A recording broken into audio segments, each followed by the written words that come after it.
FIFA বিশ্বকাপে নিজেদের প্রথম ম্যাচেই গোলের বন্যা বইয়ে দিয়েছে 4 বারের বিশ্ব চ্যাম্পিয়ন জার্মানি।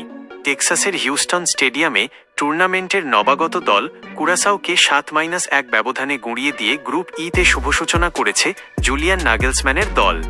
কুরাসাওয়ের ঐতিহাসিক মুহূর্ত, ম্যাচের 6 মিনিটে ফেলিক্স নমেচার গোলে জার্মানি এগিয়ে গেলেও 21 মিনিটে সবাইকে চমকে দিয়ে সমতা ফেরায় কুরাসাও।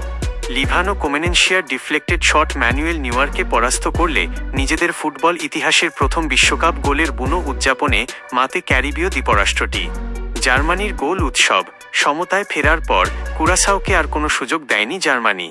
38 মিনিটে স্লটারবেকের হেড এবং প্রথমার্ধের ইনজুরি টাইমে কাই হাভার্টজের পেনাল্টি গোলে 3-1 ব্যবধানে বিরতিতে যায় তারা। দ্বিতীয়ার্ধে রুদ্রমূর্তি দ্বিতীয় হাফ শুরু হতেই 46 মিনিটে দুর্দান্ত গোল করেন জামাল মুশিয়ালা। বিশ্বকাপে এটি তার প্রথম গোল।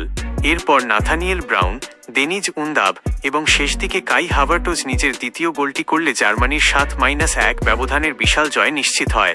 ম্যাচের সেরা জোড়া গোল করে জার্মানির বড় জয়ের নায়ক কাই হাভার্টজ ম্যাচ সেরার পুরস্কার জেতেন। ঐতিহাসিক রেকর্ড, 40 বছর 79 দিন বয়সে মাঠে নেমে ম্যানুয়েল নিউয়ার জার্মানির ফুটবল ইতিহাসে মূল টুর্নামেন্টে খেলা সবচেয়ে বয়স্ক খেলোয়াড়ের রেকর্ড ভেঙেছেন। এর আগের রেকর্ডটি ছিল লোথার মাথেউসের। এই দাপুটে জয়ের মাধ্যমে জার্মানি তাদের গত দুটি বিশ্বকাপের গ্রুপ পর্ব থেকে বিদায় নেওয়ার হতাশা কাটিয়ে এবার শিরোপার শক্ত দাবিদার হিসেবে নিজেদের জানান দিল। গ্রুপ পর্বে জার্মানির পরের ম্যাচগুলো রয়েছে ইকুয়েডর এবং আইভরি কোস্টের বিপক্ষে।